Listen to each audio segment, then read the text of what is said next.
So in this video we're going to take a look at the futures market.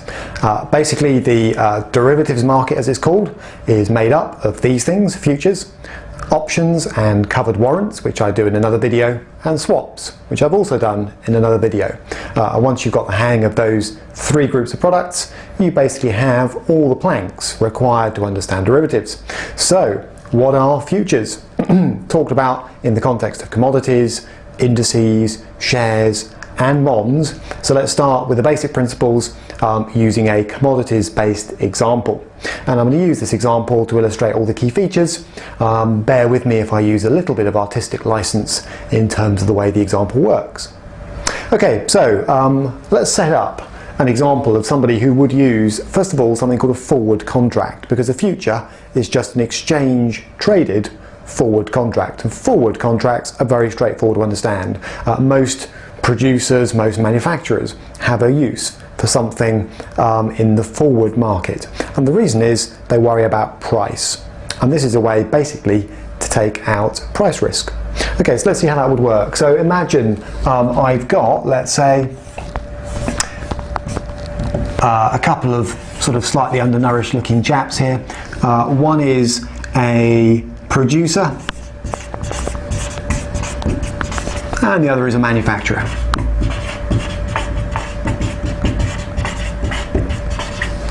Now, producers have a worry about prices. Normally it's that prices will fall. If you're mining and producing a commodity, for example, wondering about what you'll eventually sell it for, you worry about falling prices. Whereas people manufacturing using commodities such as, say, aluminium, which we'll use in a moment, tend to be more worried about prices rising. They need to buy ahead.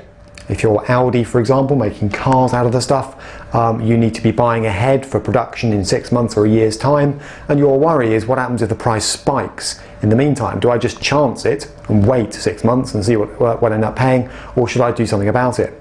So here's an example of how a simple forward contract will enable both parties to take away their respective concerns. So a forward contract would simply be the producer saying to the manufacturer, well look, I'll tell you what, why don't we just say that I agree to sell, excuse my spidery writing, 1 ton of aluminium.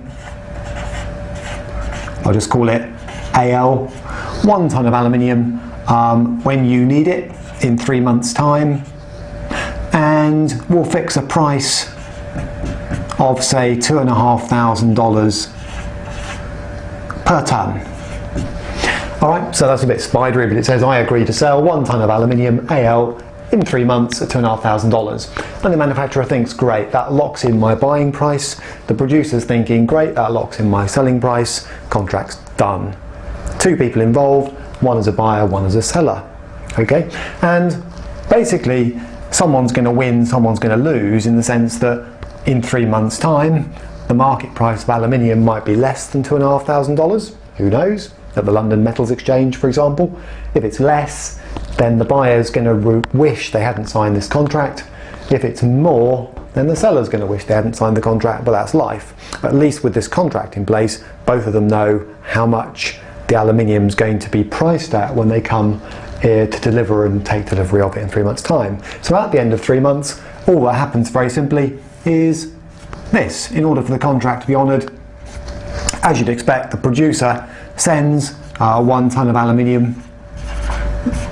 That is a picture of a truck, by the way. 1 ton of aluminium to the manufacturer, and $2,500 goes the other way. End of story. Well, that's a forward contract, and useful to both parties. Now, in this scenario, both parties are hedging their exposure to aluminium prices by locking in an agreed price 3 months ahead of when the aluminium is actually going to be ready for delivery. Okay, so let's take that a stage further. Let's take that further on and say, right, go back to the beginning. So we've still got a producer and a manufacturer, let's say. We've still got contract number 1. And let's say that when this contract is signed, back at the start of the 3-month period, the market price of aluminium is $2,500. So the market price is the price they've agreed 3 months down the line. Now you might say that's slightly unrealistic in practice. Let's go with it with this example. So contract is signed, manufacturer thinking, great, I know I can buy aluminium in 3 months' time at $2,500. That's pretty similar to today's market price. Okay, 1 month passes. All right, so that's the start of the example. That's now. Let's say 1 month later, 1M later. All right, the market price has changed. So the market price of aluminium is now $3,000 a tonne at the London Metals Exchange, wherever you're getting the price from. Okay, all right, 1 month into this contract, we have a winner and a loser already. The manufacturer is thinking, brilliant. This contract means I can buy aluminium for $2,500. The market price has already risen to 3, and we're only 1 month in to this contract so far. And the seller's thinking, damn, really wish I hadn't agreed to sell for $2,500 when the market price is 3. If I could sell now, I could make more money. So imagine this scenario. The producer puts a phone call into the manufacturer and says, I'd quite like out of that contract. It's got 2 months to run. I'd quite like out of it. Now the manufacturer might just say, tough, it's a contract. You are going to deliver 1 tonne of aluminium to me in 2 months' time now, and it's going to be at that price. Okay? Or the manufacturer might say, do you know what? I'm prepared to do a deal here. So the producer's worried that if the price keeps on rising, this contract gets worse and worse and worse. It loses more and more money. The manufacturer might be thinking, this is just a price spike. Okay? That is not going to last. I see the price dipping in the next couple of months quite sharply. So actually, I'm happy to be out of this contract too. Obviously, he's not going to say that, but that's what he's thinking. So let's imagine that both sides went out of the contract early. What would need to happen if this is a futures market? And here's the answer. You can't rip up contracts. They're binding between these two parties, but you can do something, technical word coming up, called novate them, which is where you simply replace one contract with another. So let's see how that would work and the end effect of it. So 1 month in, this is what happens. Same two parties involved, but a second contract is drawn up. And this time, the manufacturer says, all right, here's the deal I'm prepared to do with you. I agree, manufacturer talking now, to sell you 1 tonne of aluminium in 2 months' time, because the original contract's only got 2 months left to run, okay, at, well, let's set the new market price, so $3,000. Right, so the manufacturer says, I'm prepared to set up a second contract, okay, to run alongside the first one. And the producer thinks about it and says, all right. Now, this process of setting up a second contract that almost cancels the first one is known in the futures market as novation, but who cares? What's the effect of it? Okay, we roll forward. So 3 months later, what's going to happen? All right, that's from the start of the example. All right, so we go to the end of the example. Well, okay, this is the beauty of what we're going to call the futures market in a moment. Here is the painful way of sorting this out. Okay, and this, when you think about it, is not a sensible way to do it, but you could. You could take each contract separately.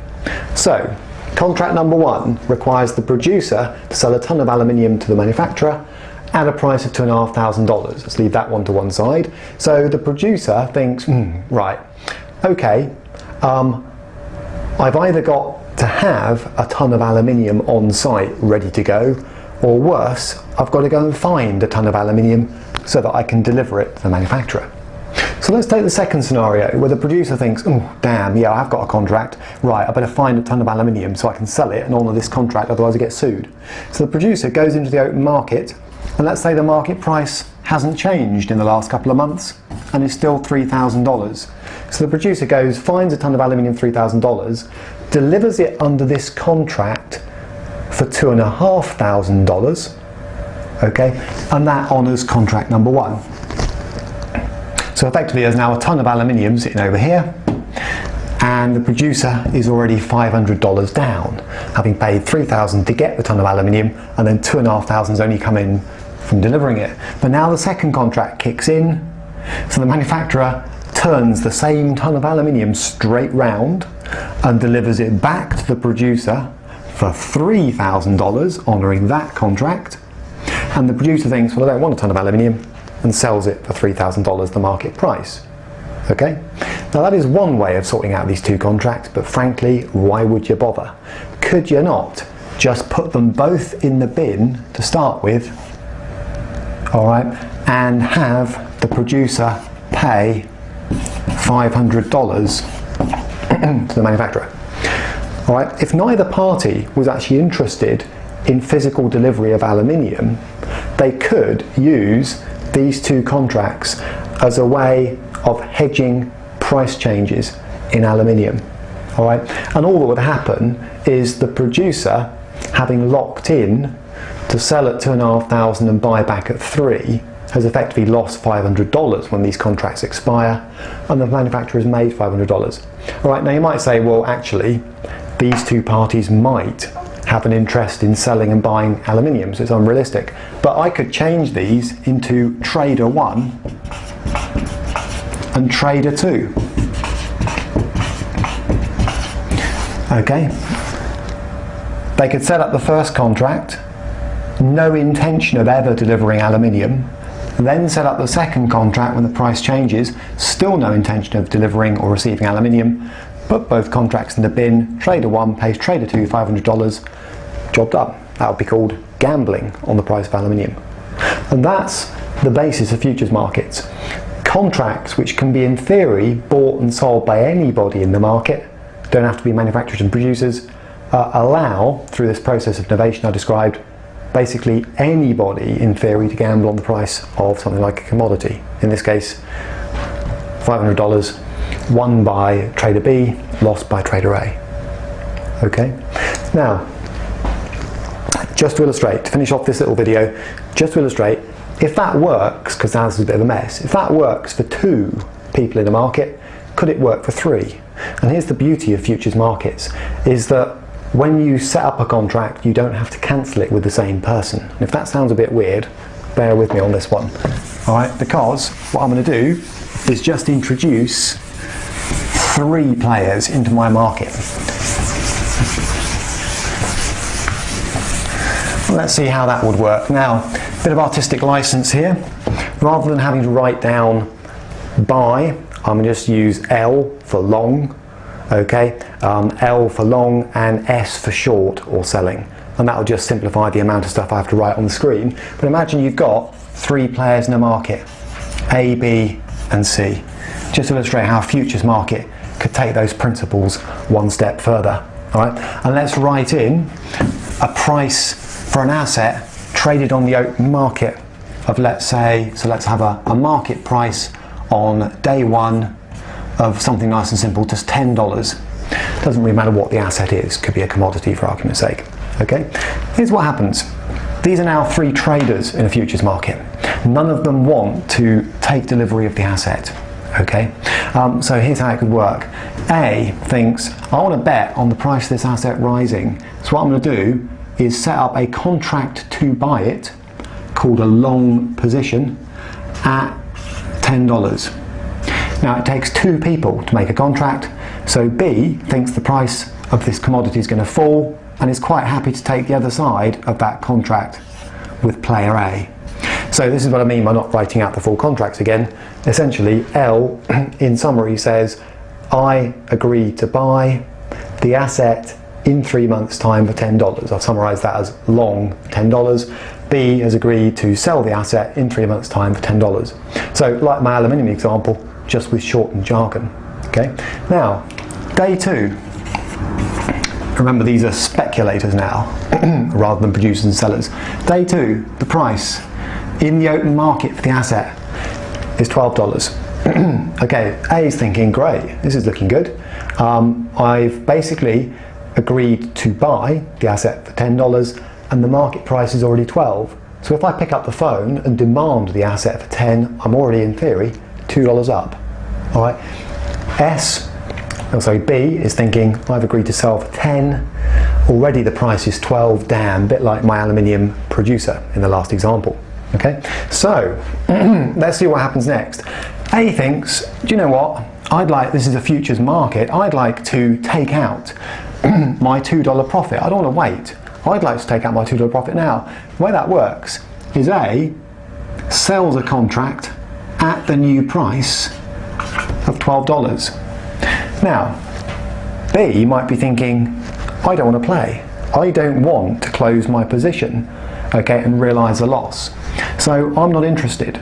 A bit like in the last example, if the manufacturer on this side of the board just said, I'm not interested in doing the second stage, we're going to leave the first contract open. But this is the advantage of a market. In walks trader C and says, yeah, I'm prepared to take a gamble on the price of this asset. I think actually it's going to keep rising, so I will buy the other side of A's contract for a price of $12. Alright? Now this effectively leaves two players in the market. A has closed out by being long and short the same commodity just at two different prices. A has effectively closed out any commitment to buy or sell the asset. Okay, that leaves B betting on prices falling and C betting on prices rising. So let's do one more day. Day 3, the price rises to $14 for the same asset. Okay, this is the market price for the asset these people are gambling on. And at this point, B and C decide to close out their positions, neither of them wanting to actually take or make delivery of the asset. How would that work? B, having sold a contract, would need to buy it back at the new price of 14. And C, having bought a contract originally, would need to sell it at the new price of $14. Okay, this is just to illustrate how a futures market could work in principle with 3 players in it. What's the overall result? First of all, the asset in question has not been bought and sold by anybody. This is all gambling. Okay, all of them have closed out open positions. You can't do that by being long twice or short twice. You need to be long and short. In other words, you need to buy and sell. Okay, so A is sitting on a profit. Long 10, short 12, buying something at 10, closing a contract at 12 of $2. B, unfortunately, having committed to sell this asset at $10 and being forced to buy the contract back to avoid delivery at 14, is down $4. And C has agreed to buy at 12, got out of that commitment by selling a contract at the new price of 14, so that's a profit of $2. So here's my point, I guess. Basically, everyone's closed out their positions. -4 plus 2 plus 2 is 0, so it all adds up if you like. All right. No aluminium, copper, gold, silver, whatever you like, has changed hands between any of these people. All they've done is use the futures market, organised by an exchange, to take a punt on prices.